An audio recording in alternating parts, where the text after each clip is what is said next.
Pode começar? Boa tarde a todos.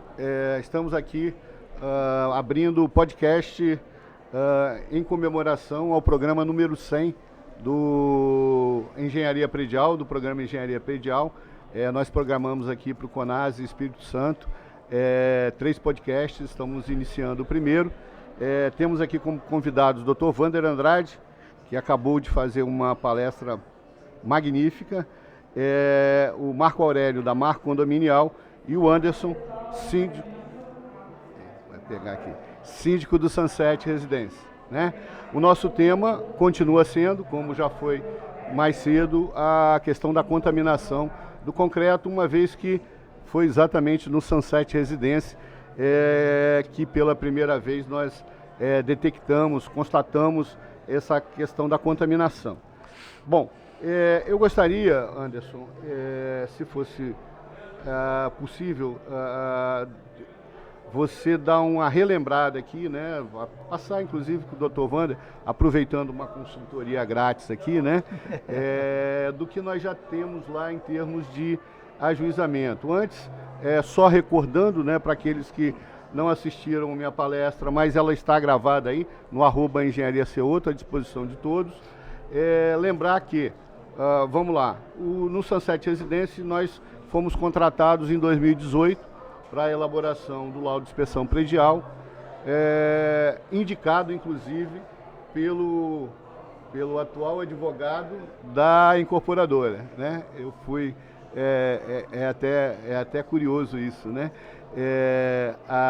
Uma proprietária de uma cobertura lá, insatisfeita com muitas correções de trincas e fissuras que estavam acontecendo dentro do apartamento. Tinha 4 anos de pronto o prédio e a incorporadora já tinha entrado lá umas 10 vezes para corrigir, né? E corrigir e voltava, e ela tinha gastado uma fortuna, né? No acabamento. Até hoje estava me mandando aqui aplausos, ela é minha fã até hoje, a doutora Denise, uma médica. E aí ela me contratou para fazer um parecer técnico. Na elaboração desse parecer, a gente observou que a estrutura da edificação tinham algumas patologias que ainda estavam muito nebulosas, né? Mas como eu fui contratado pela proprietária da unidade, eu não poderia me manifestar diretamente sobre a estrutura. Mas, ao entregar esse parecer, eu explicando o parecer à proprietária, expliquei para ela que haviam pendentes situações ali que precisavam ser melhor avaliadas, né? Pedi uma conversa com o síndico, foi aí que eu fui apresentado ao Anderson, expliquei para ele da necessidade de um laudo de inspeção para conhecer a edificação como um todo, e no laudo a gente realmente constatou que a fissuração, partes soltando da fachada, oxidação de aço eram muito grandes, né? Nesse meio tempo, eu, indicado por ele, conversei com representantes da incorporadora, que alegaram já terem observado essa situação e que tinham acionado a concreteira, que era a Concrevit, para fazer a identificação das patologias. A Concrevit, por sua vez, contratou o Paulo Helene, que é da PhD Engenharia, para poder fazer esse trabalho, né? Então já havia em andamento um trabalho tentando buscar essas patologias, a identificação da causa dessas patologias. Bom, peço desculpas de me alongar, mas só para poder contextualizar isso, tá? Na sequência, eu conversando com o engenheiro da empresa, ele alegou para mim que o concreto estava muito poroso. Você lembra disso, Anderson? Sim. O concreto estava muito poroso. E não é uma característica normal de concreto estar poroso, né? E também, a minha análise visual à época, não enxerguei que nada desse concreto estivesse realmente com essa porosidade que eles exigiam, né? O fato é que nós fizemos a avaliação, está lá a explicação na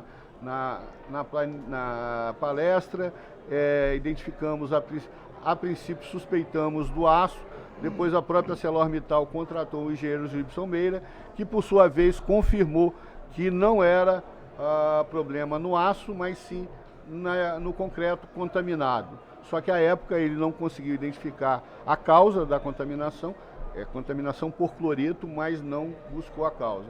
Na sequência, notificando a incorporadora, ela nos alegou que realmente, não só ela como a própria concreteira, que já sabiam que o concreto estava contaminado por esse FGD, esse pó de FGD.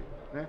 Bom, diante disso, Anderson, nós tomamos algumas providências.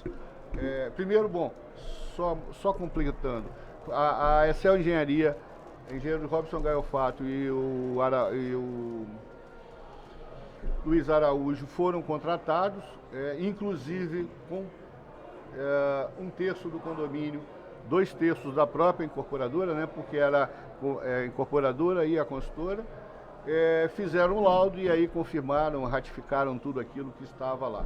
As medidas judiciais foram tomadas, né, e aí você, como advogado, tem condição de dar uma explicação para o Dr. Wander mais técnica do que eu, né?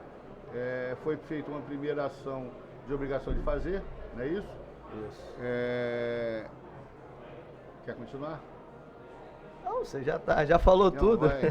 Só dar porque eu quero chegar ao final onde a gente possa buscar um novo caminho, porque se você recordar, há muitos anos eu venho falando para você, né? Desde que aquele outro advogado fez aquela lambança lá do Ministério Público, que eu venho insistindo com você na necessidade de que se faça um rearranjo nessa questão judicial do Sunset, né?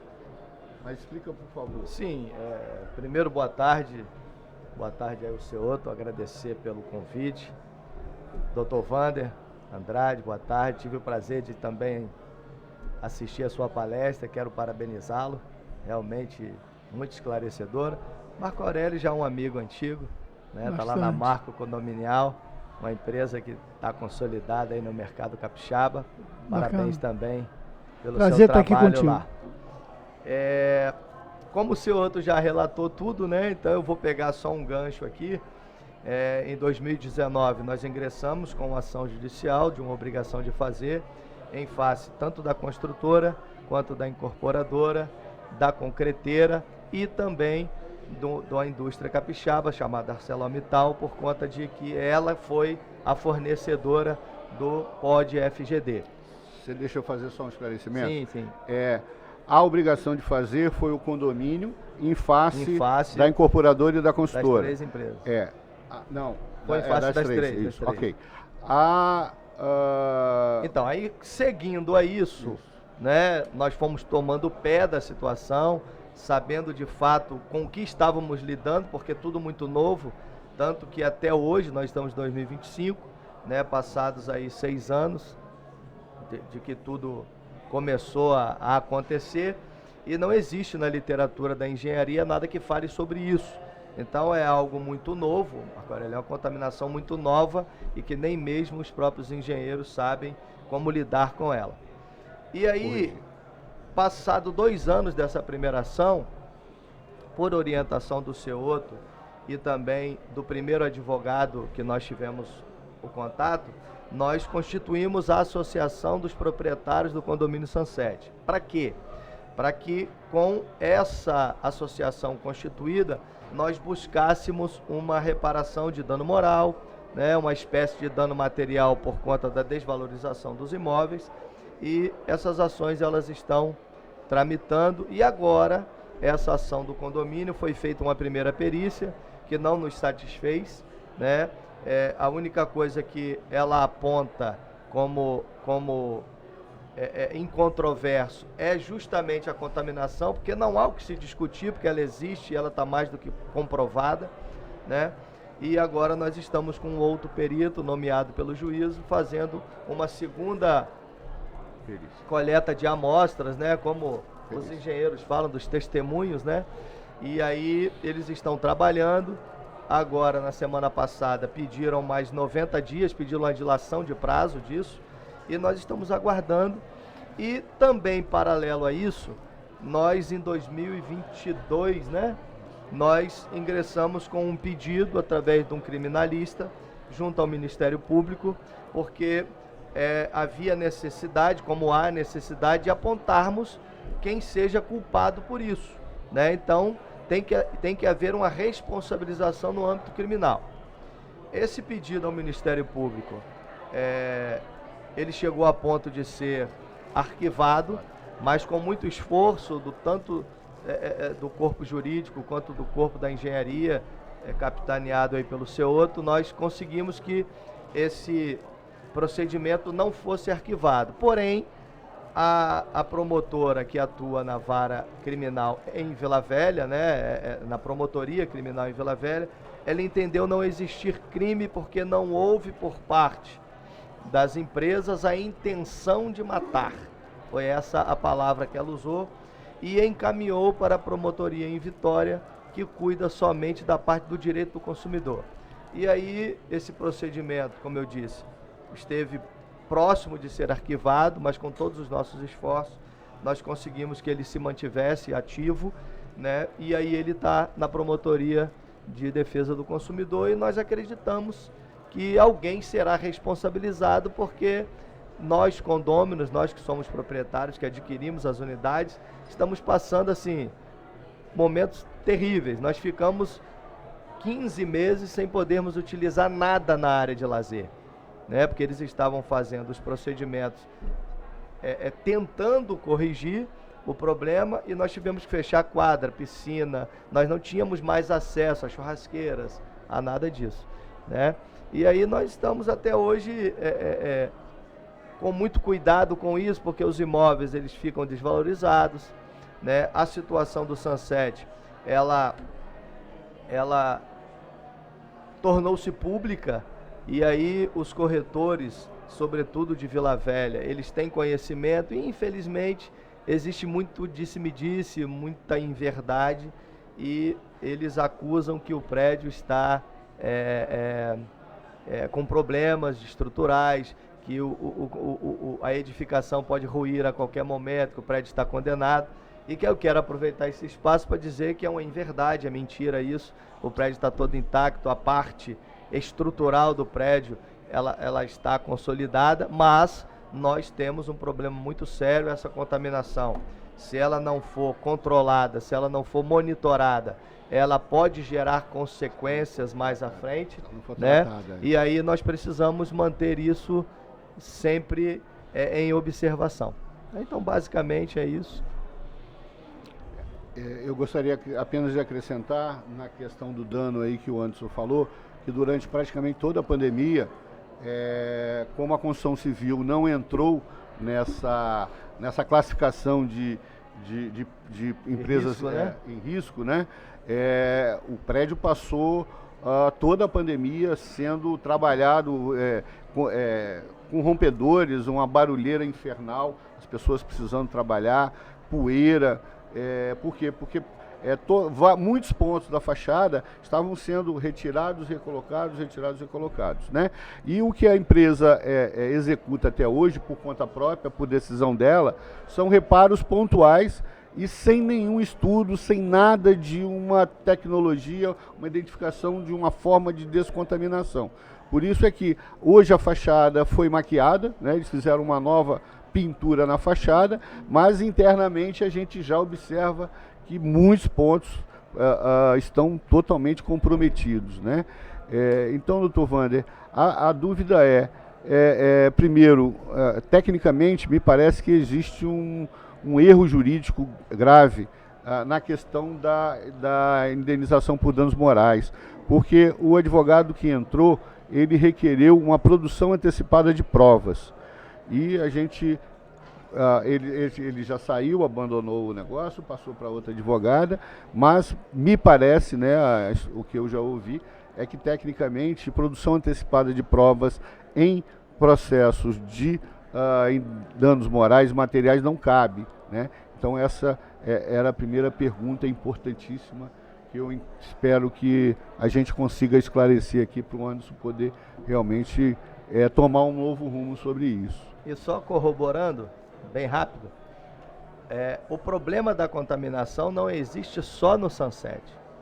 O que nós identificamos nesse passar dos anos é que o Sunset foi o empreendimento que recebeu o maior volume de concreto com a adição do pó de FGD. Deixa Mas só existe corrigir, um processo da concreteira em face da empresa, da indústria que fornece ou que forneceu esse material, que dentro do processo ela aponta 9 ou 10 empreendimentos que receberam esse material, né? Então, assim, é algo, nós sabemos desses 10, mas podem existir muitos outros que estejam também com essa contaminação, e quando ocorre trincas e fissuras, as pessoas não sabem, né, senhor, que de fato é oriundo desse produto que foi adicionado ao concreto. Deixa eu só fazer uma correçãozinha. Na verdade, o Sunset foi o primeiro aonde a gente pegou o fio da meada, né? Mas como a gente não sabe os demais, a quantidade aplicada nos demais,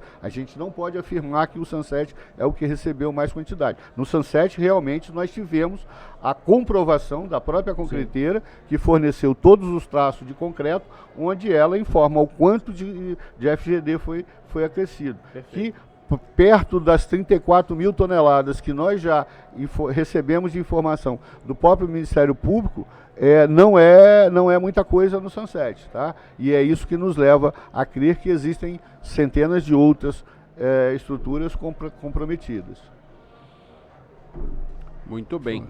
Bom, inicialmente, né, boa tarde aqui, Marco Aurélio, Anderson, Maurício, deixar bem registrada a nossa admiração pelo trabalho de vocês, pelo respeito que a gente tem por aquilo que vocês já têm feito. Mas de fato é um assunto que ele impacta, né? Porque ele repercute em várias áreas do direito. Nós não temos uma questão que se resume à aplicação do direito civil na possibilidade de uma indenização, de um ressarcimento ou de uma obrigação de fazer. Você tem várias outras repercussões e vocês mesmos já disseram algumas delas aqui.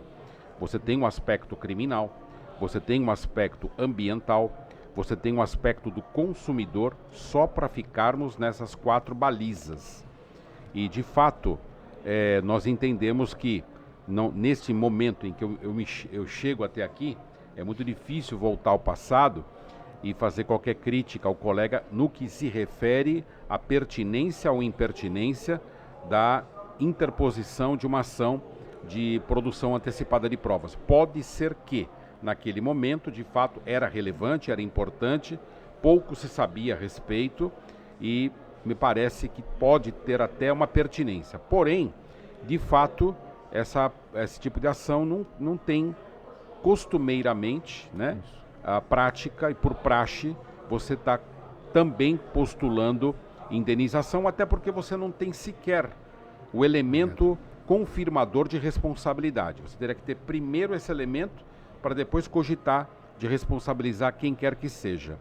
E uma coisa importante deixar claro é que quando você fala em responsabilidade da pessoa jurídica, seja no campo civil, seja no campo penal, seja no campo ambiental, o que você vai discorrer é a existência de uma atividade. Ou seja, é diferente da pessoa física. Na pessoa física, você fala em conduta, comportamento.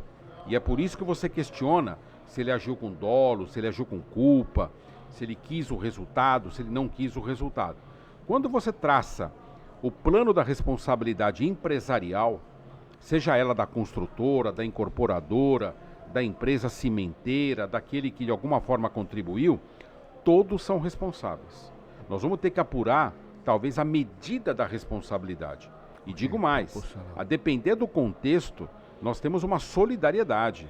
Ou seja, todos eles respondem, de modo que, se um deles, porventura, for responsabilizado, e ele entender que ele sofreu um prejuízo, então ele vai ter que desencadear uma responsabilização dos demais membros dessa cadeia de responsabilidade e se ressarcir de eventual dano que ele possa, lá na frente, ser responsabilizado, condenado.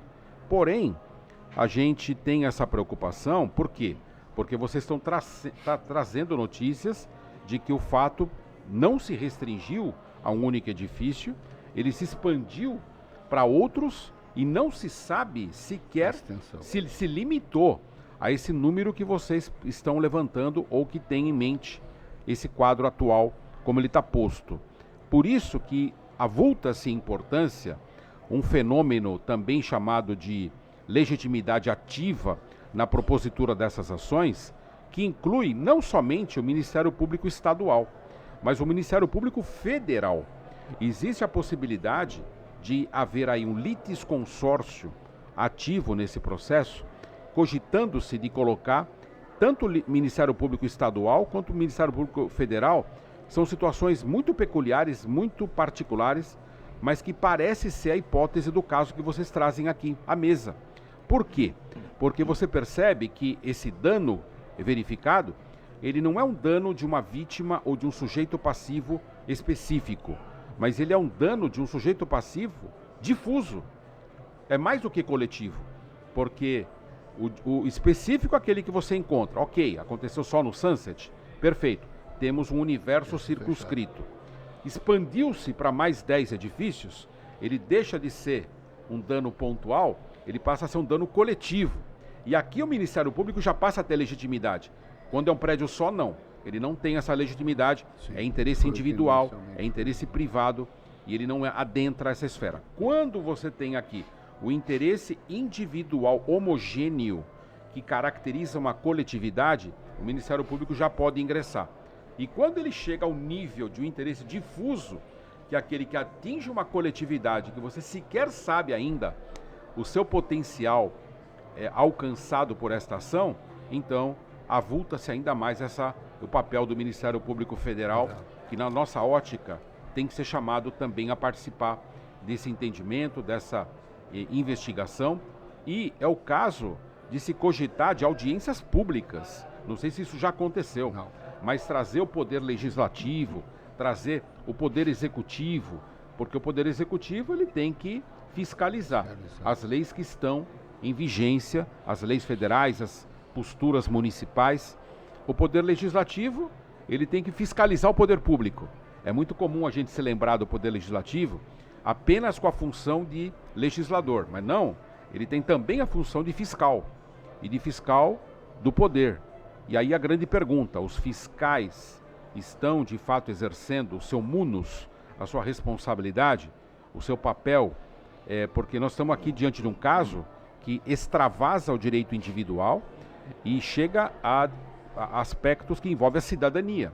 Porque hoje, eu que não vim a Vitória há muito tempo, mas passando por Vitória, a gente se surpreende com o boom imobiliário, com o boom da construção civil, e embora seja uma realidade das grandes cidades brasileiras, não se circunscreve a Vitória, nem a Grande Vitória, provavelmente nem a Vila Velha e todas as demais cidades do estado, é uma realidade do Brasil, porém preocupa, porque o fato, num primeiro momento, se descobriu aqui. E aí fica a pergunta, quem mais pode ter sido atingido? Quem mais pode ter sido alcançado? E qual a extensão dos danos que essas pessoas sofreram? Então, temos aspectos de prejuízo particular, de prejuízo condominial, o condomínio como um todo já foi impactado, fora o prejuízo social, o dano social.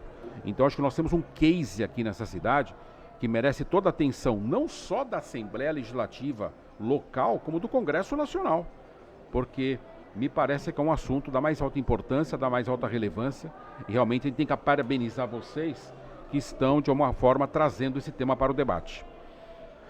Doutor Wander, deixa eu dar a oportunidade. O Marco pedi até desculpa que eu te inseri num contexto que talvez não fosse o seu conhecimento, mas você tem 180 e poucos condomínios e é fundamental que você oriente os seus síndicos a inspecionar de uma forma muito mais criteriosa, né, essas edificações, no sentido de que ele possa se antecipar, né? Porque, para mim, que estou nesse caso há 7 anos, é muito claro que o tempo é totalmente inimigo da possibilidade de se buscar uma solução técnica para a descontaminação, né? Então, se você precisa de mais tempo, é o que não saber ainda o que olhar, né? Então, queria ver a sua visão do papel dos seus síndicos nesse processo. Perfeito. Primeiramente, boa tarde a todos. Para mim é uma honra estar aqui junto de pessoas tão ilustres.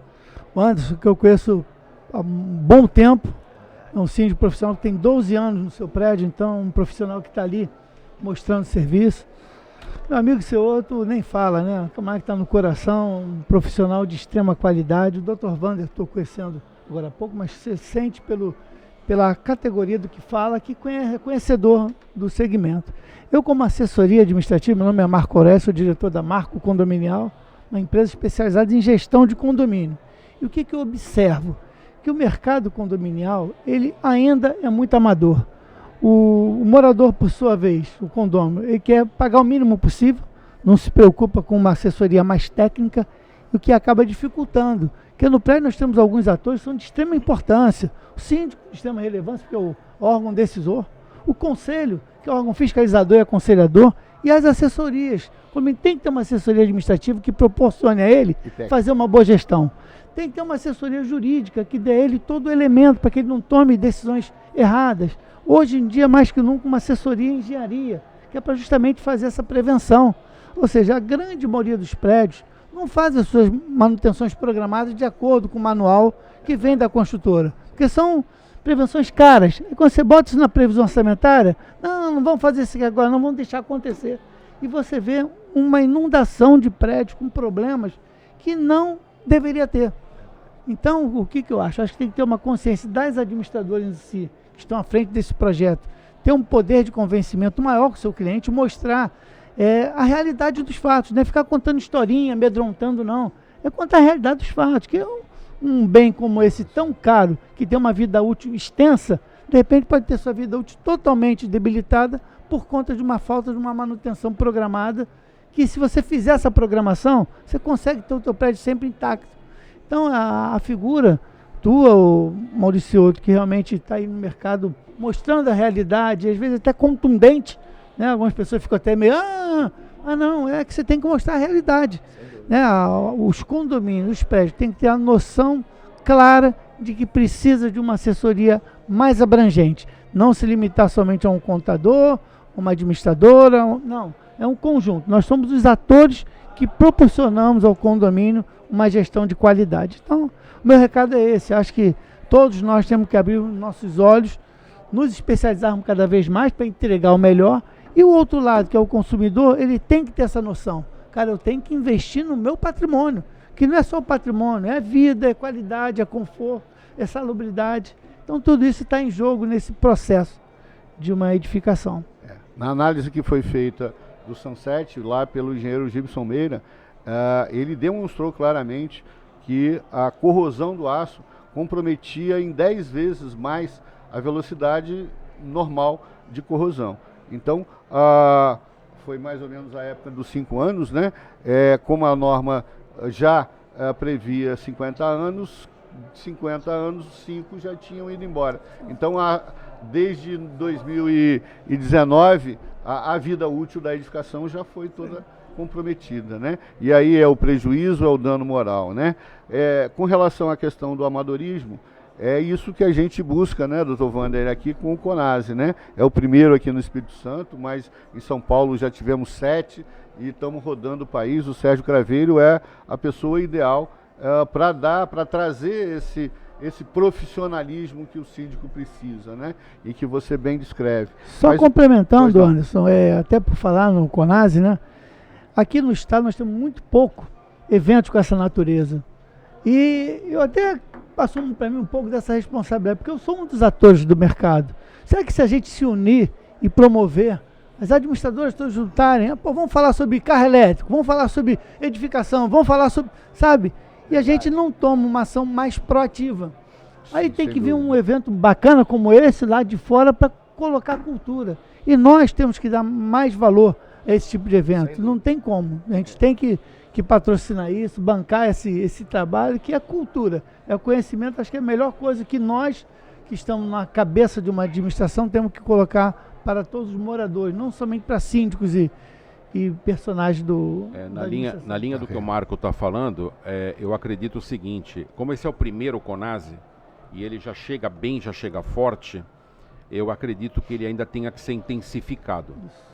E como que você faz isso? Tirando o síndico do seu lugar comum, da sua zona de conforto. E aí fica uma sugestão. Eu acho que vocês têm que envolver 3 atores principais. Número 1, o CREA.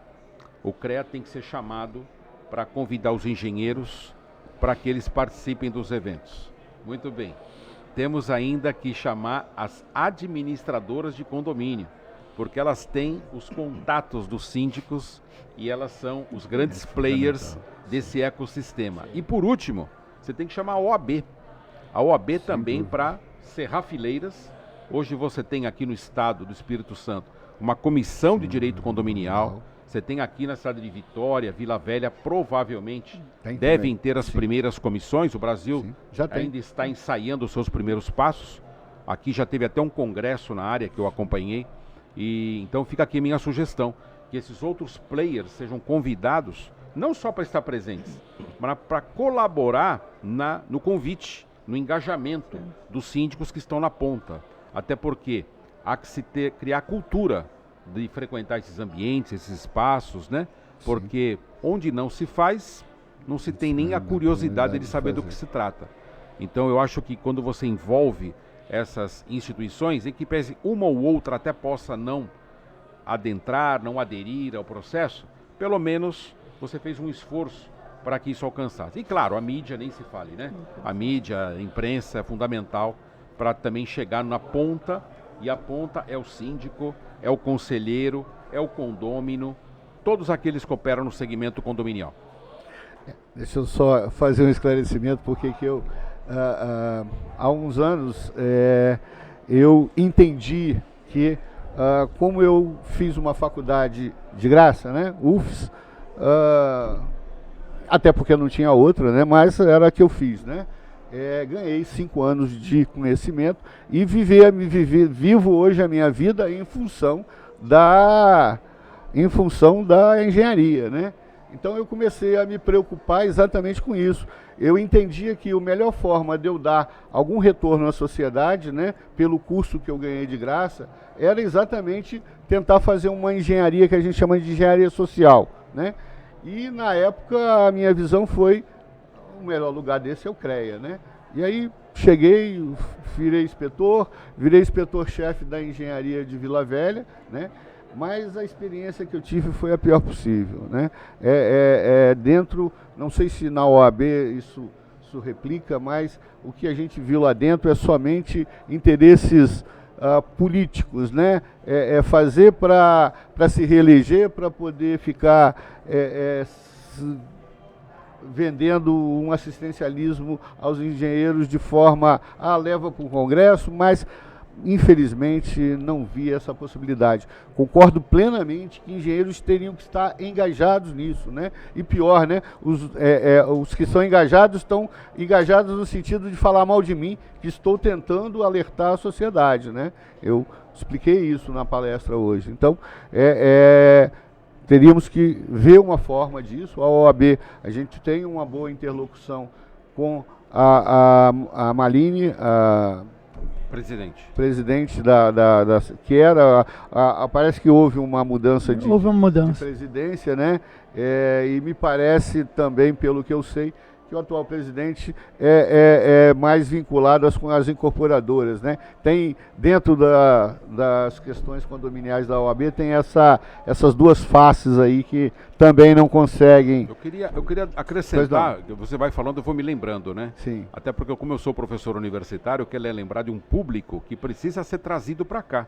São os estudantes. Sem dúvida. Os estudantes de direito, os estudantes de administração e os estudantes de engenharia. No mínimo, poderia falar mais, até de psicologia ultimamente é bem-vindo aqui. Mas sem dúvida. Por quê? Porque esses meninos, eles podem romper com essas grandes barreiras que você tem aí institucionais e criar novos polos de discussão. Eu acho que é uma fórmula de você democratizar o acesso e tornar essa possibilidade de conhecimento, de amplitude, né, do que acontece aqui. Então, fica a nossa sugestão. E não muito boa, por sinal. Romper essas barreiras, mas se engajar também, né? Sem dúvida. Muito boa. Veja, então diante do resultado que a gente chegou aqui da conversa, Marco, eu estou aí à sua disposição. Você, há tempos atrás, se chegou na ADEME, né? Isso. Mas também acho que não foi bem, não entendeu que era a solução, né? Mas eu acho que a gente deveria começar a pensar uma forma de buscar, principalmente no Espírito Santo, que a gente está com esse grave problema, né? Uma solução disso precisa ser tomada o mais rápido possível, tá? Eu, na realidade, eu entendo que a ADEME é um excelente órgão no mercado imobiliário. Inclusive, ela conseguiu congregar ali as maiores administradoras, as administradoras mais comprometidas. Então, nós temos ali vários players que são muito comprometidos. Está faltando um pouco mais de união nesse projeto, mas eu achei que foi a melhor coisa foi criar a ADEME, que está fazendo um trabalho bacana, o próprio CIPSES, né, com o trabalho que faz, ele está aglomerando ali uma cadeira de diretores das administradoras, e com isso a gente consegue alguns assuntos tratar de uma forma mais específica, mas volto a falar, acho que tem que ter um envolvimento mais abrangente, mais aguerrido e com a maior dedicação. Acho que todos nós temos que olhar para o segmento condominial como uma fonte, não só dos nossos rendimentos, mas como uma fonte de você poder proporcionar a quem usa dos nossos serviços qualidade de tudo, qualidade de vida, qualidade de segurança, qualidade de conforto, qualidade de estrutura, tudo. Eu acho que está na hora de o mercado reagir um pouco mais proativo na solução desses problemas. Não adianta ficar só falando, fala aqui, mas não toma uma decisão, não toma uma postura mais proativa. E nós temos condição de fazer, por quê? Temos a ADEME, que é um big órgão do mercado imobiliário. Temos o CIPS, que está fazendo um trabalho muito bacana. E temos todas as profissões. Temos a OAB, temos a CRA, temos o CREA. E o que o Dr. Wander falou é importante. É legal a gente fazer eventos para trazer esse público que já é, vamos botar assim, uma palavra meio cascudo. Agora tem que trazer essa molecada. Esse moleque que está na faculdade, ele tem que ter um outro olhar para o mercado. E de repente ele não tem condição, porque não tem a vivência prática. Ele conhece ali o que o professor fala, ele não vive esse mundo aqui para conhecer de você, Maurício, o que você está vendo no mercado, conhecer do Dr. Wander, essa experiência, conhecer um síndico profissional com 12 anos de carreira, o que ele vem vivenciando. Isso para o conhecimento do aluno está doido. É muito bacana. Sabe o que acontece, seu Otto? É o seguinte, você não tem na faculdade de engenharia a disciplina engenharia condominial. Você não tem na faculdade de Direito o direito condominial. Você não tem na administração a administração condominial. Portanto, acaba sendo um nicho tão fechado e tão exclusivo que nem a sociedade participa desse processo. E, no entanto, olha que interessante, eu estou aqui na mesa com 3 ondas da gestão de condomínios. A primeira onda é a onda das administradoras. Elas chegaram primeiro. E porque chegaram primeiro, elas se consolidaram. Hoje no Brasil, 90% dos condomínios têm administradora, porque elas mostraram que elas são necessárias, mostraram que elas são importantes, e nenhum síndico hoje se coloca no mercado sem ter esse braço direito, que são as administradoras.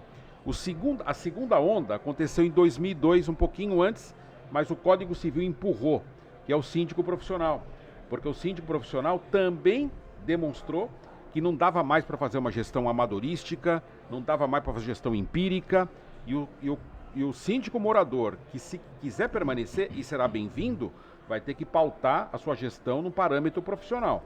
Ou seja, não importa se é profissional, se é morador, tem que ser profissional. E o síndico profissional ocupa hoje no Brasil em torno de 20% do mercado, isso muda de capital para capital, de cidade para cidade, mas a terceira onda ainda está começando. Qual que é a terceira onda? É a onda das assessorias técnicas. São os engenheiros, são os advogados, são os arquitetos, são os contadores, os mediadores. Essa turma hoje não chega a 5%, não chega a 3% em alguns locais. E o que isso demonstra? É algo para a gente sair daqui chateado? Não! Pelo contrário, é um leque de oportunidades, como um oceano azul. Mar azul. Os síndicos profissionais têm um transatlântico para navegar nesse oceano azul. Eu, advogado, ele, engenheiro. Hoje não damos conta dos chamados que nos são apresentados. Por quê? Porque nós investimos na área. Agora eu pergunto, os meninos que estão na faculdade de Direito, na administração e na engenharia, sabem disso? Não sabem. Esse centro de convenções, eu gostei muito daqui, é um local que recebe esse evento com adequação. Porém, eu acho que vocês devem levar esse evento para uma faculdade. Da próxima vez, pensar em levar para dentro da universidade.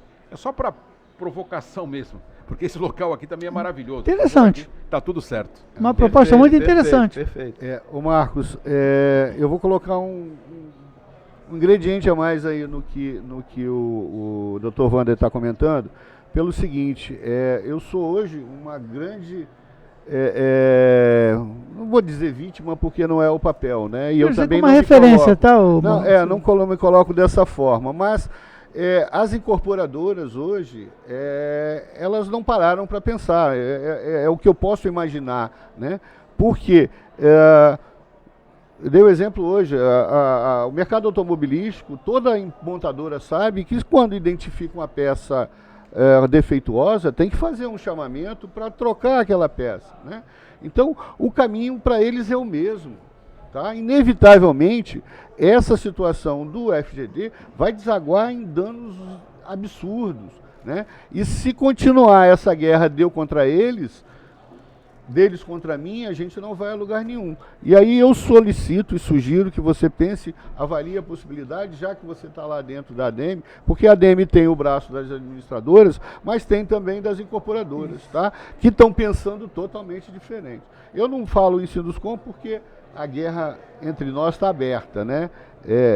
Em que pese o advogado que eu comentei aqui, que me indicou para o Sunset, é exatamente o advogado do Sinduscom, né? E ele também, eu atuo inclusive em paralelo e junto com ele em duas das incorporadoras que eu ainda faço assessoria, que a grande maioria eu já não faço mais. Então, inevitavelmente eu tenho que acreditar que ele confia no meu trabalho, né? Ele já me indicou para dezenas de outras possibilidades, mas eu sinto que no Sinduscom o clima é muito hostil, tá? Mas aí eu acho que abriu uma brecha para você levar essa possibilidade de conversa com a ADEME e tentar uma composição, né, de forma que a gente busque, sei lá, um órgão ou alguma coisa, mediado inclusive por sugestão do Dr. Wander pela Assembleia Legislativa, pelo Congresso, através de algum deputado, algum senador. Eu já tentei de tudo, doutor. A questão da imprensa, inclusive, é outra dificuldade enorme. Eles não se colocam à disposição para poder fazer nenhuma chamada que seja. Um debate, né? Nada, porque tem medo de perder grandes anunciantes que são quem está envolvido nessa história, né? Então, se não fosse a internet hoje, a gente estava lá atrás ainda sem fazer nada, né? Graças a Deus, né? Em que pese o Supremo não quer controlar ela, né? O Lula, a primeira-dama querem controlar a internet, mas infelizmente o único apoio que a gente tem aqui dentro do nosso dia a dia nas divulgações do nosso trabalho. Mas eu acho que valeu muito a pena essa conversa, no sentido de que a gente deve abrir uma brecha aí a buscar uma tentativa de conhecimento, porque a mim não interessa essa guerra, né, de forma nenhuma. Até porque eu não tenho prejuízo nenhum. Eu não comprei, não sou que nem o Anderson que comprou um apartamento que está contaminado.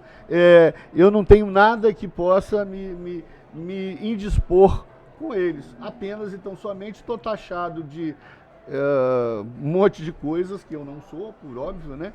E eu não vou deixar de alertar e buscar alertar a sociedade do grave problema que está aí, né?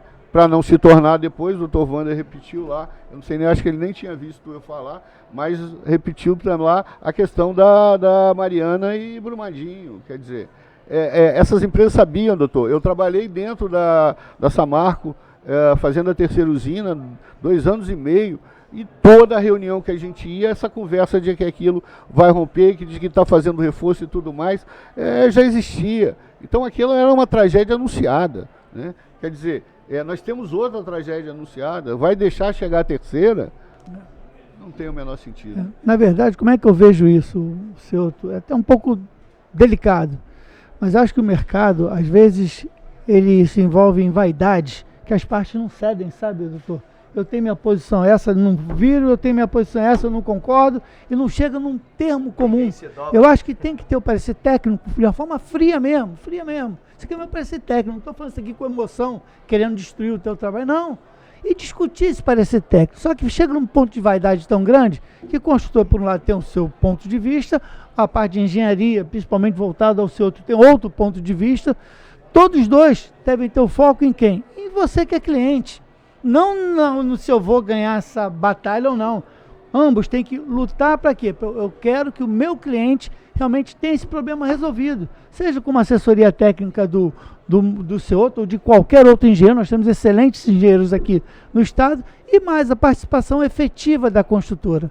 Então acho que a gente tem que abrir mão da vaidade nesse trabalho e caminhar junto. Não vou falar para ninguém ficar dando beijinho, pertinho de mão em ninguém não. Mas trabalhar de forma técnica justa, entendeu?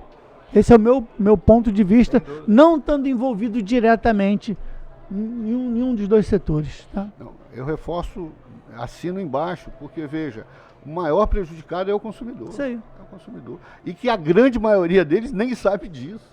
Né? Adquiriram um imóvel que é a vida dele, né? O Wander comentou isso hoje.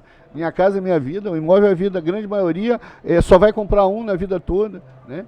E aí comprou numa situação que pode desvalorizar absurdamente. O Anderson falou aqui, preocupado com isso, a desvalorização do Sunset é absurda. Por quê? Porque não se busca uma solução em conjunto. E um prédio de referência, hein, localizado num ponto estratégico, na cara da praia, com um comércio em volta espetacular. E de repente está aí no mercado falado de uma forma negativa por conta de uma falta de uma providência mais efetiva. Sem dúvida. Bom, eu acho que fica para nós, Anderson, o dever de casa de dar uma avaliada nessa situação, buscar essa Ministério Público Federal, Assembleia, Congresso, sei lá, quem quer que seja que possa nos ajudar, né? Mais uma vez, tá? Eu diria mais uma vez, porque veja, eu já passei várias e várias horas esperando o Vandinho, você lembra, né? Lá atrás, depois o deputado... Qual é o nome do outro? Mazinho. Prometeu também um monte de coisa, mas aí ficou assustado ou outra coisa qualquer também esfriou, né? Eu já fui no PROCON, eu já fui no CREA, eu já fui em tudo quanto é coisa, órgão que você imaginar, eu já bati na porta tentando a solução. Todas as canais de TV desse estado já fez. Eu tenho prova, está aqui. Tudo que a gente faz acaba ficando aqui no celular, né?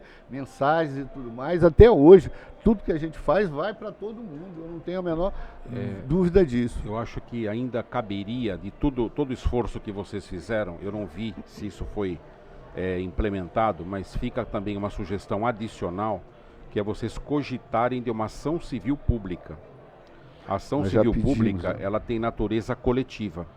Ela precisa de um ente legitimado, bem particularizado, para que ele possa adentrar a esse mérito. Eventualmente, em se tratando, por exemplo, de uma associação, ela tem que ter realizado uma assembleia específica e pautado a titularidade de uma ação dessa natureza. É um dos requisitos de uma ação judicial dessa natureza, mas ela tem uma amplitude muito mais interessante, parece ser algo que possa ajudar esse esforço que vocês já estão no caminho certo. Mas toda a colaboração aí, acho que ela é bem-vinda, né? Fica aí a sugestão de pensar numa ação civil pública. Uma última informação, doutor Wander. Esse cenário onde o Ministério Público Estadual e Federal poderiam estar trabalhando em conjunto, isso é possível? Sim, é possível, Existe... e inclusive por meio da ação civil pública. Na ação civil pública, que um ente legitimado pode ingressar, você pode convidar o Ministério Público Federal e Estadual para também integrar o polo. E aí você fortalece e avança. É uma fórmula, não pedir para que ele instaure, mas já instaurar e pedir para que ele sente ali no carro, assuma a direção, porque ele é o titular desta ação. E é uma forma de você adiantar a velocidade e os resultados. Só uma parte, pegando até o gancho do Dr. Wander, o que acontece? A própria OAB. Todos os administradores aqui no mercado tinham o seu trabalho administrativo e internamente uma assessoria jurídica, que era um bom canal de rendimento. rendimento complementar do meu trabalho de assessoria administrativa. O OAB entrou com uma ação civil pública e todos os administradores foram obrigados a abrir mão desse segmento, porque o advogado ele só pode ter sociedade com advogado e não com nenhuma outra categoria. E todos os administradores tiveram que tirar. O anúnciozinho que eu tinha lá de assessoria jurídica acabou. O meu exercício de assessoria jurídica acabou. Por quê? Porque eu tive que firmar um compromisso, assinamos um TAC, que é um termo de conduta, que não pode. Então, de repente, é um caminho. Você vê que formação civil pública, onde teve um poder bem grande sobre as administradoras, neste caso específico, entendeu? Ok. Bom. Nós até pensamos nesse caminho, sim, isso não deixou de ser cogitado. Mas nós não tivemos o alicerce, aquela base, nós não tivemos o apoio. Mas, e nem a orientação. Exatamente, mas devido à fala do senhor, nós vamos inclusive retomar isso aí, porque nós achamos que é importante. Ok, então eu agradeço a todos, muito obrigado pela presença, Dr. Wander, Marco, Anderson, e se Deus quiser, na próxima conversa teremos novidades nisso aí, que sem dúvida eu acho que é conversando que se abre o leque, né? Muito obrigado a todos. Parabéns aí pelo projeto, é bacana. Parabéns pelo trabalho de vocês. Parabéns aí a todos, obrigado. Esse é um brindezinho da senhora. Obrigado.